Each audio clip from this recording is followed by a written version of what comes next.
comes in to score. Patterson is on third. Franklin Torres, who is 1 for 4, is the last hope here for the Guelph Royals here in game number 4. Franklin Torres, who spent nearly 8 years in the Los Angeles Angels farm system, looking for his big moment. That one high. It's playable though.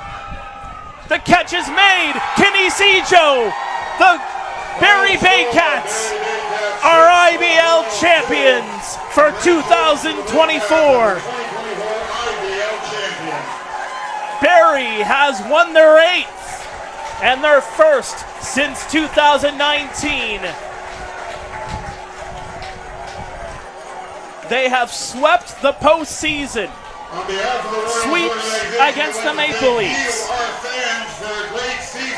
the London Majors, and now a 4-game sweep of the Guelph Royals.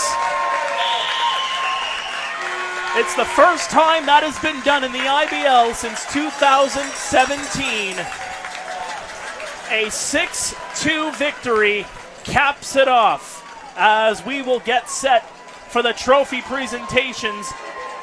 And who has Mike will travel, Mr. Mark Pare. He goes to Kitchener, he goes to London, he goes to Guelph. You'll find him in an IBL ballpark near you very, very soon, as he's nice enough to take some time on the show with us when we're not doing inside pitch together. We're doing, covering half the other county ourselves at times. Anyways, it sure definitely seems that way. Thanks for joining us, Mark. Hey, thanks for having me. I'm glad to do this. It's going to be fun as far as it's different for us because we talk all the time, but it's just like, okay, not a lot of people know your backstory at all. Like, I know bits and pieces and how and everything else and how we kind of got to meeting each other, but you take everybody through your growing up. You went through high school, then you went to journalism school, and then how did you wind up in this neck of the woods? So 2018, I was kind of at a crossroads. Beginning of 2018, I was working at a radio station up in my hometown of Timmins, and I was there for about 4 years. I was living life, like I was still living at home with my parents. It was, saving money on rent. It was just one of those things. I was in my late 20s, and I was basically told by my employer at that point, based on where I was, there wasn't really any room to grow. So I was basically told, you're doing an excellent job. You're a newsroom of one at this point in time.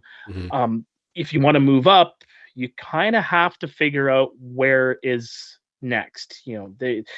I did everything that I wanted to do in my hometown, and I was forever grateful to actually do stuff in my hometown. I was working, doing games in the Northern Ontario Junior Hockey League, calling Junior A games for the previous several years. But there needed to be that shift, and Kitchener-Waterloo, ironically, ended up having an opening for a full-time position working for what is now known as City News Kitchener, or 570 News Radio. 570 News. They've had a few name changes, let's just put it that way, in the last couple of years. But ironically, had that meeting where I was told, if you want to move up, you kind of have to move out.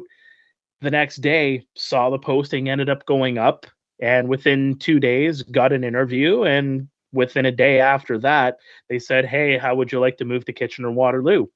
You got the job. Okay. So January 2018 comes around. I moved down. And funny story, this ended up being on the same weekend. I actually mapped it out where I moved down on the same weekend where I was bringing my brother down for his bachelor party weekend because he was getting married the following month. So when they told me, hey, when do you want to start?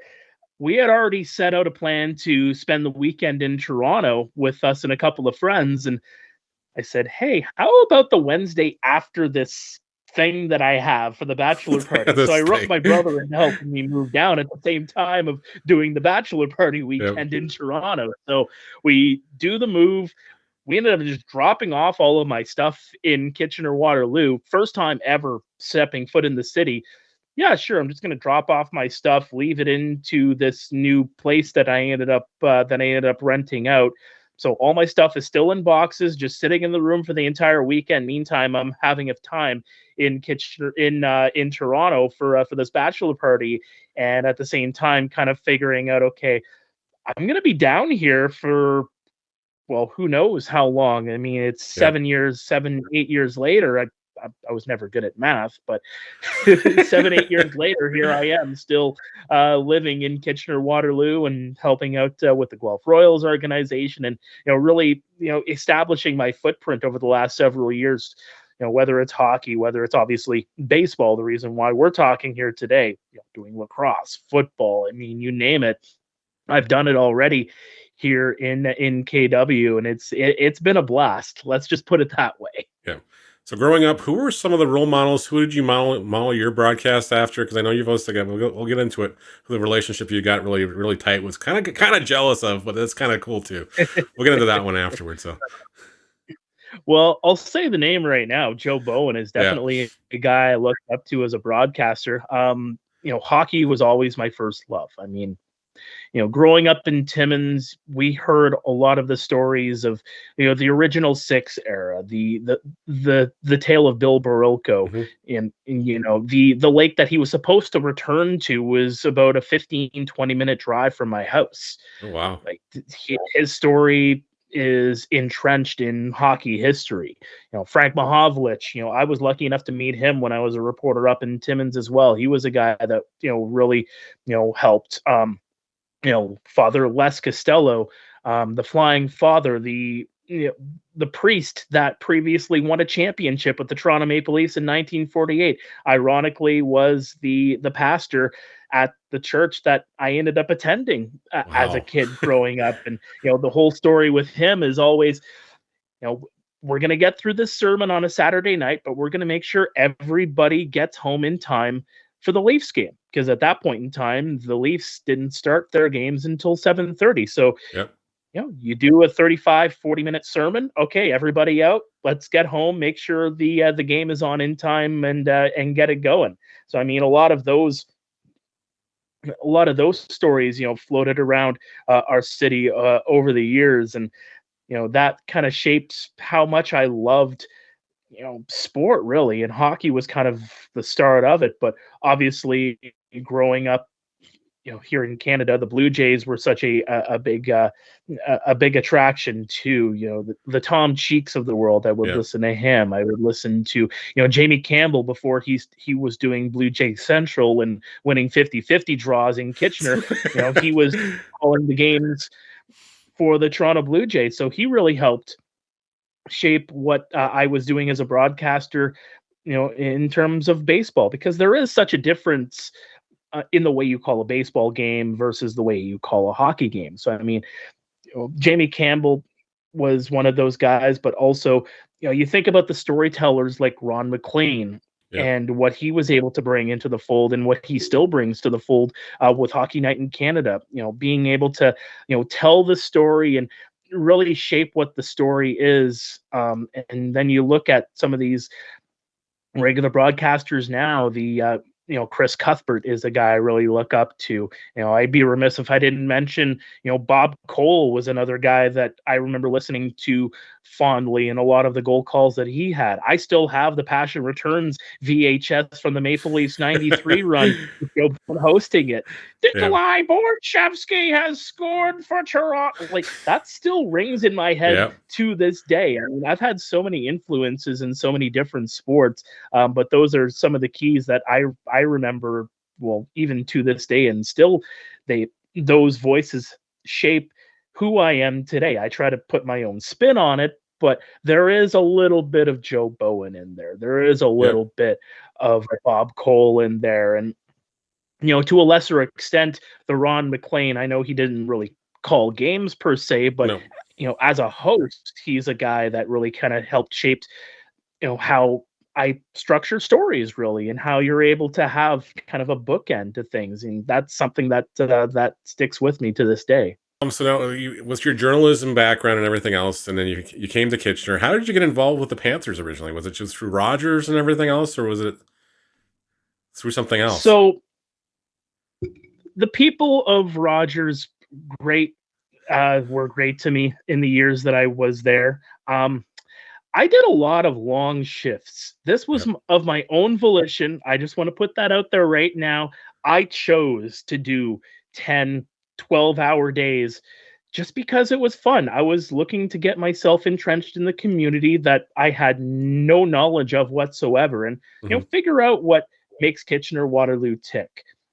Once the Kitchener Rangers season was over, so this was the season that they ended up playing the Sioux Greyhounds in the Western Conference Final, and there was such a buzz in the community. And I loved going to those games, so I got myself a press pass. I would go and check out some of those games, and really see what the city was all about on the hockey side of things, and maybe shake some hands and maybe get my name out there to some of the hockey circles around.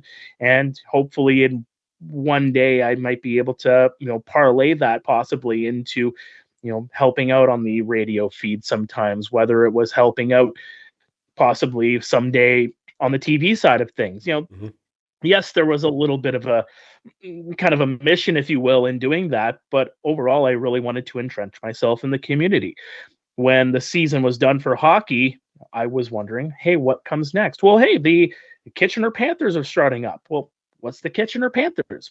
Oh, they're the Intercounty Baseball League team. I'm like, okay, what's that? And started to read up on the history of it, and the long history of the Kitchener Panthers. And I wanted to, just go check out some games here and there. And I ended up finding myself going into the press box after a little bit. Didn't realize they had one initially, so I was getting Yeah. suppered a couple of times, checking out those games, talking with the coaches, Yeah. talking with some of the players, getting some clips, just reporting on the game. Again, of my own volition, I had already done a full shift in the day. Yeah. Just decided to go to the ballpark because it was a fun thing to do. I didn't really have much to do. I didn't really have much friends around at the time, and again, wanted to do something and decided to do it just for fun, check out some things, and help at the station at the same time too, by giving the IBL a little bit of coverage and giving the radio station a little bit of extra content to work with their morning show. And I just kept coming and kept coming, and the pandemic ends up hitting. We lose a season. 2021 comes around, and hey, we got this new broadcast that we have to start up now. We have to Yeah. start streaming our games. You're here all the time. Why don't you just be our play-by-play guy for that? You've got the radio experience. You've got the broadcast experience.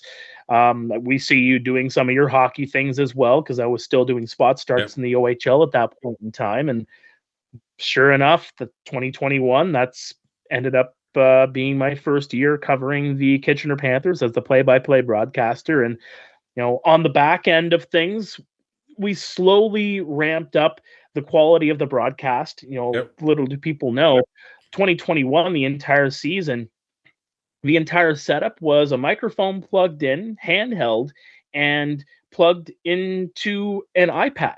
It had all the functions on the iPad itself. It was a one camera setup, and the iPad also acted as the camera. And Yep. that's pretty much how that ended up working. And here I am heading into the 2025 season, and we'll hopefully see an even more of a ramp up with the broadcast quality. But I've been sticking with them ever since, and I've gotten some great opportunities throughout the league, just doing what I've been doing and what I love doing. Oh, no question. It's just that's how it's pretty much how I stumbled into things too. It's like, okay, well, so and so's not available. So do you want to come do these games or whatever else? Or Bill Pegg reached out the one night. It's like, Mark's not available. I don't know. I can't remember where you were or everything. Do you mind just coming and covering the broadcast? I'm like, sure, no, whatever. We had never actually worked together before then too. It was like kind of was like, No. here I'm encroaching on Mark's spot. I'm going, I hope he's not going to be offended or anything like that. I'm like, I hope I'm doing all right. And I was just like, I didn't know if you liked me or not. I gotta put it out there. You thought that I hated you I when we did. first met. Yeah, I was just like, I just didn't know what. 'Cause wasn't getting a good read or anything. I was just like, I don't know if I'm stumbling the poor guy's on his feet here, stepping on his toes, whatever. Like I remember telling Jenny that first game, I was like, oh man, he just must. I'm never coming back here. I guarantee it's just not going to work out here. It was weird. It was just like, I just felt out of place.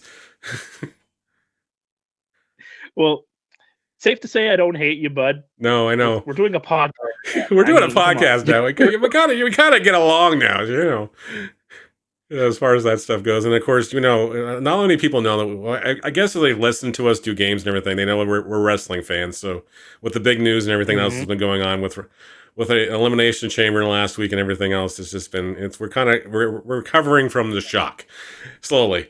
Shock and awe, definitely. Yeah, I was one of the 36,000 in the crowd that night, and I was so people that know the Rogers Center, they know they have the railing up for in front of the 500 level seats. So there I am. Soon as the heel turn happens, sorry for anybody that I'm spoiling this for now. Alert, I'm sorry, but the kick happens, and I'm just leaning against the rail, just an absolute didn't say a word.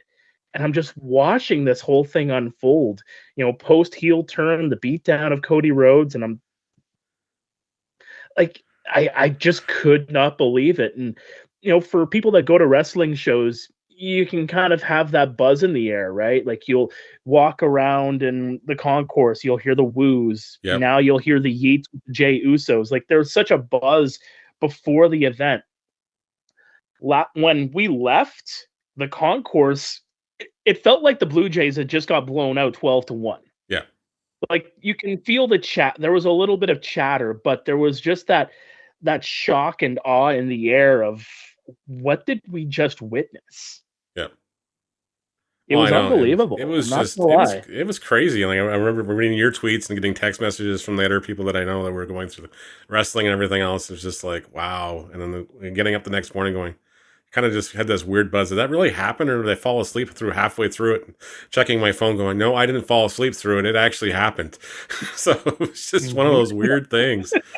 And poor Jenny, because she's not a wrestling fan at all. Usually, I usually go in the other room and everything else, but because Netflix is in the bedroom, I was watching in the bedroom last. She's trying to go to bed, and I'm just losing my mind, cursing at the TV at the time.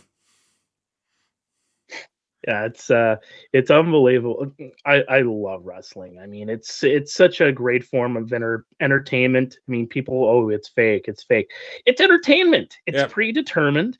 And so what? Avengers Endgame. That's predetermined. You believe that Robert Downey Jr. is not actually Iron Man? What? Wait. What are you spoiling here? I'm sorry. Sorry. He's Dr. Doom now, but no, I know the way it is. I've been watching since the late '90s, the Attitude Era. I was brought up through that. Little known fact about me: I actually got all my hours for volunteer service to graduate high school by setting up chairs at wrestling shows. That's amazing. Up north in Timmins. That's amazing. And I got to literally collect volunteer hours, but while talking with Lance Storm, Kurt Angle, Christian. Bobby Roode was up for a couple of shows. Tracy Brooks came up for a couple of shows as well. And can you get any better than that? Yeah. No, you can't. Like it's crazy how those things work too. And it's just like, because I got to go back to Joe Bowen, because he's always been one of the. I grew up with Joe Bowen. Like, come on, it's just Holy Mackinac is like gonna be said to well into my last breath in this league, in this lifetime for sure. Just because again, just those iconic calls, and like you're good friends with his son, and it's just great to see and everything else. And I saw the picture with you with Larry Millot and the Bones and everything else. It was so great to see that picture.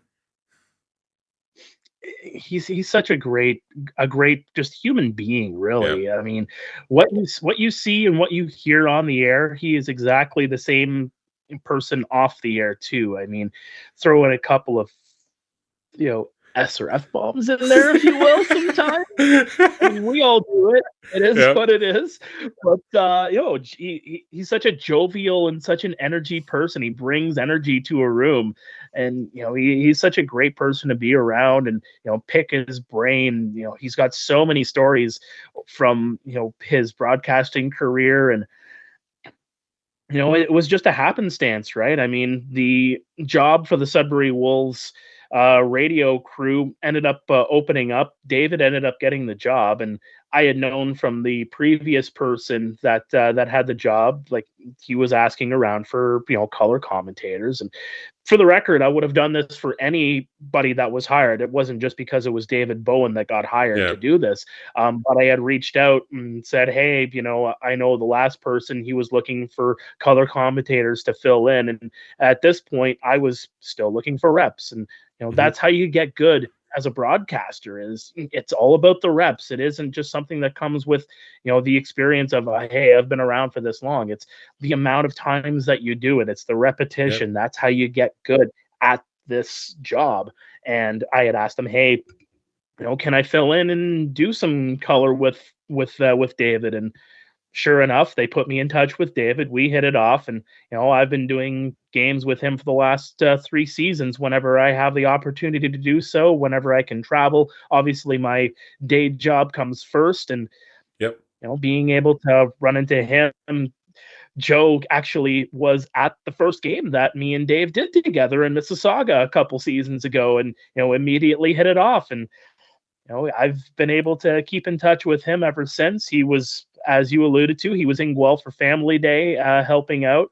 Obviously, the Four Nations is still happening at this point in time, so he's looking for something to do. So he comes over to Guelph and braves the snowstorm that we had Family Day weekend here in Southern Ontario. But he was there. We hung out in the media room for a little while, and just such a great person to be in contact with. And he's the guy I looked up. He's one of the guys, as I alluded to, that I looked up to. And now he's Joe. I consider him a friend. Yep. As we've been working with Josh Alderman last year, you and I both, and everything else, as I call him Young Josh, and he calls me the old man occasionally, but that's okay.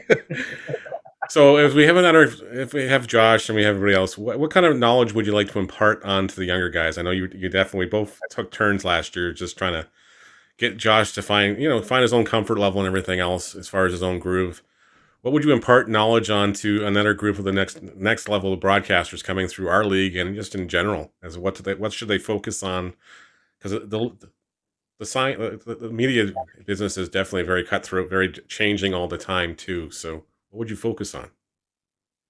Well, as you alluded to, it's it is a small world. It can be cutthroat, but you do it the right way. I mean, if you do it the wrong way, in terms of trying to take away someone's job instead of maybe waiting for an opening. I know patience can be hard to come by in this world because there's only so many jobs to go around. But if you do it the wrong way, it kind of gets around pretty quick. You get a bad reputation, and sure enough, that job that you wanted to, that you cut throat to get to, it's not going to be there anymore for you because you're going to have that bad reputation. But I think in general, I think the advice that I would give is, don't be bigger than the moment, if you will, and don't be afraid of those that dead air, if you will. I think Bob Cole had said it best: is that there's different levels to different key moments. Say in hockey, different levels to different goals. There's the regular season goal. There is the big regular season goal.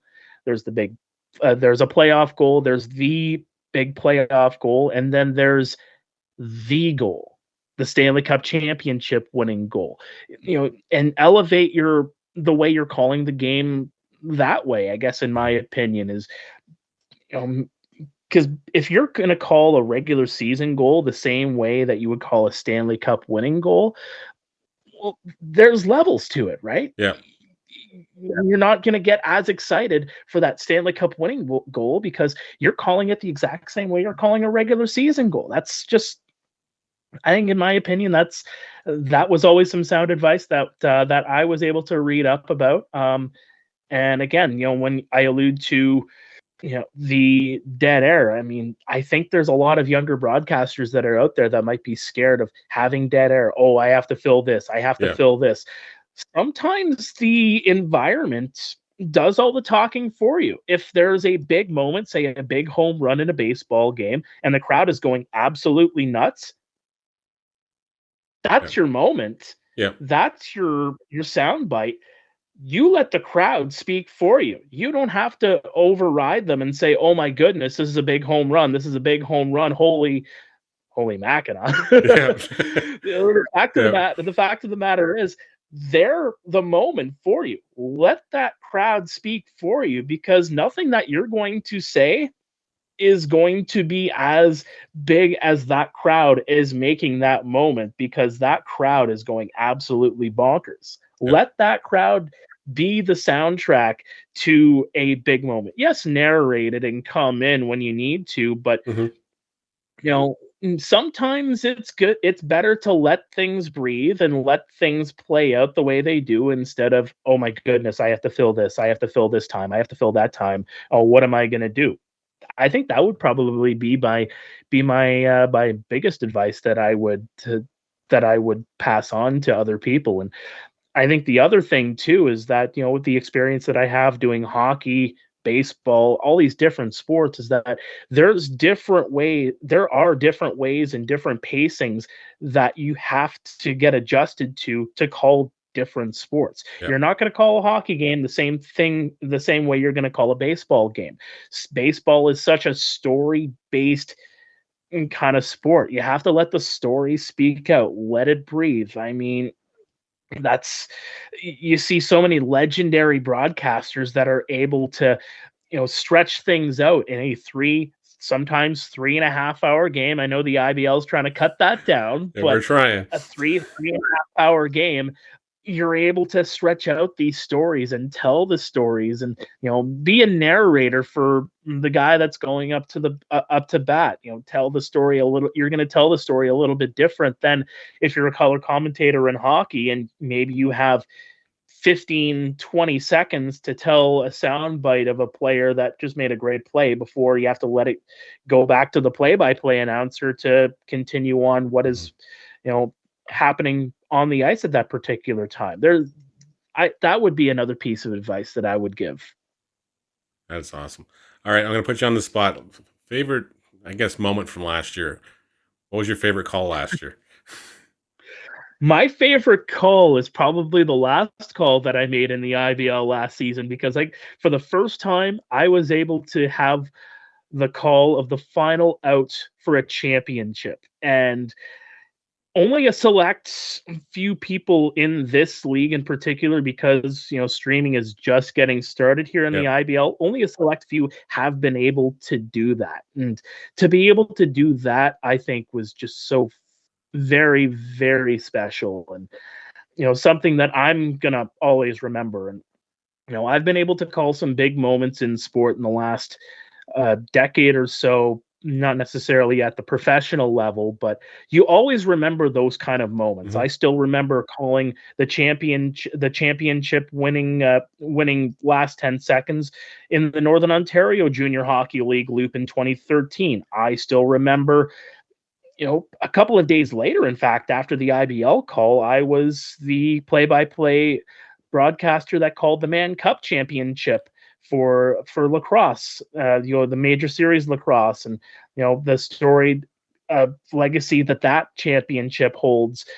Being able to do that is something that was very special. But to bring it back to the IBL, those moments are things that you remember as a broadcaster, Yeah. and are almost automatics when you put them onto your demo reel when you're looking for jobs. And that's going to be something that sticks with me, not only as my favorite call of this past season, but probably my favorite call since actually starting calling games in the IBL, because again, it you don't get that kind of opportunity every No, day. you don't. And I've been around this league for so long, and that was my first championship in 20 years. Like, as far as, like, I've covered championships and everything else, but I was not in the box. I was not doing any calls or anything like that for the longest time. So it was great to be there with you guys, with you and Josh in the booth and everything else. Of course, our producer unfortunately was not able to there, so I had to wear two hats that night. So it was fun. It was a great thing to be in there, and that was one of those great moments I'll always have with me too. It was like, that was probably one of my last games I'm going to call at Hastings for a while, other than the university games, but we'll see what happens there, because they haven't got back to me yet either, so we'll see. That's excellent. Yeah. On that note, I think we're going to wrap this one up. We're going to be seeing lots of you because, of course, we're going to be doing, we do co-host Inside Pitch, so you guys can find us on over there on the YouTube channel for Inside Pitch. You guys can find us on Apple Podcasts and wherever else podcasts are made. So make sure you see us. Mark, thank you so much for taking time out on your busy schedule. We'll be definitely talking very soon. Yes, indeed, we will. Thank you for having me, and all the best moving forward in your new role working with the league. And we will definitely be seeing a lot more of each other as 2025 rolls along. Definitely will be.